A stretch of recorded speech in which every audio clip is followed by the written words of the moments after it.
ایک صاحب نے پوچھا ہے، اسی کو ایکسٹینڈ آگے کر رہا ہوں، کہ طلاق کے بعد جو حلالہ ہوتا ہے تو یہ حلالہ کیا ہے اور اس کو کیسے کرنا چاہیے یا کیسے نہیں کرنا چاہیے؟ ہاں، یہ ایک اہم مسئلہ ہے اور ہمارے بہت سے مسلمان بھائی اس سے آگاہ بھی نہیں ہیں، اور ہماری بستیوں میں ایک قوم اور پائی جاتی ہے جن کو ہم لوگ غیر مقلد اور وہابی کہتے ہیں، اور وہ لوگ اپنے آپ کو اہل حدیث کہتے ہیں۔ تو وہ کہتے ہیں کہ حلالہ کرانا حرام ہے اور گناہ ہے اور اسلام میں اس کی قطعاً اجازت نہیں ہے۔ تو ہم ایک ایسا جواب دیتے ہیں کہ اس میں ان لوگوں کا بھی جواب ہو جائے گا اور آپ نے جو سوال یہاں بھیجا ہے اس کا بھی جواب ایک ہی ساتھ ہو جائے گا۔ وہ لوگ بات بات میں کہتے ہیں کہ بخاری شریف کی حدیث چاہیے، سر سے بخاری شریف اترنے ہی نہیں دیتے۔ لیکن میں آپ کو بتاؤں کہ یہ صرف نام ہے، نام ہی نام ہے، جو کچھ ہے حقیقت کے سوا۔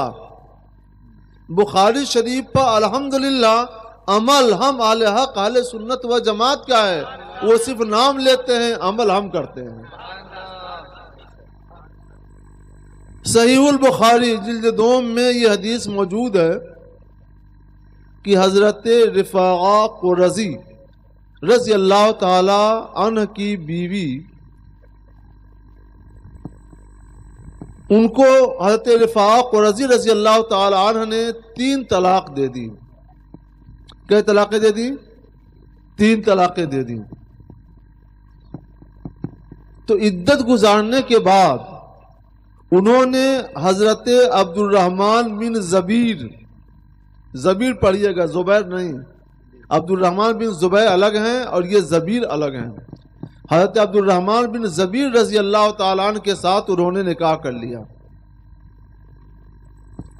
مگر عبد الرحمن بن زبیر رضی اللہ تعالیٰ عنہ کسی بھی وجہ سے جماع پر قادر نہ تھے، ان کی قوت مردانگی جواب دے چکی تھی۔ تو یہ حضور صلی اللہ علیہ وسلم کی بارگاہ میں حاضر ہوئی، عرض کیا یا رسول اللہ، عبد الرحمن بن زبیر کے پاس کا حال یہ ہے جیسے کپڑے کی جھالر، جھالر سمجھتے ہیں، جیسے کپڑے کی جھالر ہو، یہ حال ان کا ہے۔ وہ جمع نہیں کر سکتے، جمع پر انہیں قدرت نہیں ہے۔ ان کا عرض کرنے کا مطلب یہ تھا کہ سرکار، میں اپنے پہلے شوہر سے ہی نکاح کرنا چاہتی ہوں، مجھے اجازت دیں کہ میں اپنے پہلے شوہر حضرت رفاعہ قرظی کے ساتھ نکاح کر لوں۔ میں نے آپ کو بتایا ہے کہ وہ 3 طلاق دے کے ان کو چھوڑ چکے تھے۔ نکاح تو انہوں نے دوسرا کیا، مگر اس نکاح میں شوہر جماع پر قادر نہیں تھے، جماع نہیں کر سکے تھے۔ تو حضور صلی اللہ علیہ وسلم نے کیا فرمایا؟ لا حتی تذوقی غسیلتہ ویذوق من غسیلتک، نہیں، ایسا نہیں ہو سکتا جب تک کہ وہ تمہارے ساتھ اور تم اس کے ساتھ کچھ بھی جمع نہ کر لو۔ کچھ جمع ضروری ہے، قربت ضروری ہے، وتی۔ جب تک کہ جمع نہ ہو جائے اس وقت تک تم ایسا نہیں کر سکتی ہو کہ پہلے شوہر سے تم اپنا نکاح کر لو۔ اسی کا نام ہے حلالہ، کیونکہ سرکار علیہ الصلوۃ والسلام نے 3 طلاق والی عورت کے حلال ہونے کے لیے یہ لازم کر دیا ہے کہ عدت کے بعد وہ دوسرے شوہر سے نکاح کرے اور وہ دوسرا شوہر اس کے ساتھ جماع یعنی وتی بھی کرے۔ وتی کر لے گا، اس کے بعد اگر وہ طلاق دیتا ہے تو اب یہ عورت پہلے والے شوہر کے لیے حلال ہو جائے گی۔ حلال ہوتی ہے دوسرے شوہر کے ساتھ نکاح اور اس کے وتی کرنے کی وجہ سے، اس لیے دوسرے نکاح اور وتی کو حلالہ کہا جاتا ہے۔ جی جی جی جی۔ تو حلالہ کا ثبوت کہاں سے ہے؟ صحیح بخاری شریف سے ہے. جی سبحان اللہ. اس لیے میں نے لمبا جواب کر دیا، بتایا آپ کو جی کہ اگر ہم ابھی یہاں پہ آپ کو مختصر جواب دے دیں گے تو کل سے وہ لوگ کان میں پھونکنا شروع کر دیں گے. جی تو ہم نے اچھا ان کو صحیح بخاری شریف ہی چاہیے، تو ہم بھی کہتے ہیں کہ اس کے خلاف اگر تمہیں کوئی جواب دینا ہے تو صحیح بخاری ہی کی حدیث لے کے آنا. جی ہم لوگ الحمدللہ صحیح بخاری کی بھی حدیثیں قبول کرتے ہیں، جی صحیح مسلم کی بھی حدیثیں قبول کرتے ہیں، سنن ابی داؤد کی حدیثیں بھی قبول کرتے ہیں، یہاں تک کہ مشکات المصابیح کی بھی حدیثیں قبول کرتے ہیں. جی کیونکہ حدیث کا مطلب کیا ہے؟ سرکار کا ارشاد. سرکار کا ارشاد آ گیا تو ہمارے سر اور آنکھوں پر، سبحان اللہ سبحان اللہ. چاہے بخاری شریف میں ہو چاہے دوسری شریف میں ہو. جی جی میں ایک چیز بتلا دوں، جی ایک حدیث بخاری شریف سے تو نہیں لیکن کسی دوسری شریف سے پیش کر سکتے ہیں. جی دیانت تقاضا یہ ہے کہ میں آپ کو آگاہ کر دوں اس سے. اچھا اس میں یہ ہے جی لعن اللہ المحلل والمحلل لہ، اچھا جی جو حلالہ کرے اس پر بھی لعنت جی. اور جو حلالہ کرائے اس پر بھی لعنت.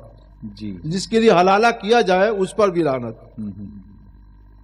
تو ہم کہتے ہیں کہ جب رسول اللہ صلی اللہ علیہ وسلم نے صحیح بخاری شریف میں خود حلالہ کا طریقہ بتا دیا ہے تو وہ ایک دوسری جگہ حلالہ کرنے والے پر اور جس کے لیے حلالہ کیا جائے اس پر لعنت کیوں بھیج رہے ہیں؟ دماغ کو یہ حدیثیں جھنجھوڑ رہی ہیں کہ ان کا مطلب گہرائی میں سمجھنا چاہیے. حدیثوں میں یاد رکھیے کبھی ٹکراؤ نہیں ہے. جتنی حدیثیں ہیں سب حدیثیں تطبیق رکھتی ہیں، مطابقت اور موافقت رکھتی ہیں. اس لیے مطلب سمجھنا ہوگا. وہ کون سا حلالہ ہے جس پر لعنت ہے اور کون سا حلالہ ہے جس کی اجازت ہے، یہ سمجھنا چاہیے. کبھی ایسا ہوتا ہے کہ کسی کے ساتھ ایسا معاملہ جب پیش آ جاتا ہے وہ دوسرے کسی سے کہتا ہے کہ نکاح کر لو تاکہ عورت ہمارے لیے حلال ہو جائے. میرا گھر بگڑ گیا، میرے بچے بلک رہے ہیں، میں پریشان ہو گیا، میرے بچے ہلاک ہو رہے ہیں، حلالہ ہو جائے گا تو سب کے لیے راحت میسر ہو جائے گی. وہ کہتا ہے کہ 10,000 لوں گا تب حلالہ کروں گا. تو اجرت کی شرط پر حلالہ کرنا یہ ناجائز ہے اور یہ گناہ ہے. اور ایسے ہی حلالہ کرنے والے کو سرکار نے فرمایا کہ اس پر لعنت ہے اور ایسے ہی حلالہ کروانے والے کو کہا کہ اس پر لعنت ہے. اچھا اجرت کی شرط پر حلالہ کرنا اور اجرت کی شرط پر حلالہ کروانا یہ ناجائز ہے، گناہ ہے اور ایسے ہی لوگوں پر لعنت ہے. اور اگر اپنے بھائی کی مدد کے طور پر ہو کہ ایک خاندان بگڑ گیا، تباہ ہو گیا، ہلاک ہو رہا ہے، بال بچے رو رہے ہیں، پریشان ہیں، ان کی مدد ہو جائے گی تو مدد کی نیت سے ایسا کرنا نہ صرف جائز ہے بلکہ اس کے اوپر حسن نیت کی بنیاد پر اس کو اجر اور ثواب بھی ملے گا. اچھا اہل حدیث کا نام رکھنے سے کوئی اہل حدیث نہیں ہو جاتا ہے. حدیث کو سمجھنے والا اہل حدیث اور محدث ہوا کرتا ہے. جی حدیثوں کو اس طور پہ سمجھا کرو. جی بے عشق محمد جو پڑھتے ہیں بخاری ہاں آتا ہے بخاری تو بخاری نہیں آتی. اللہ تعالیٰ آپ کو جزائے خیر عطا فرمائے.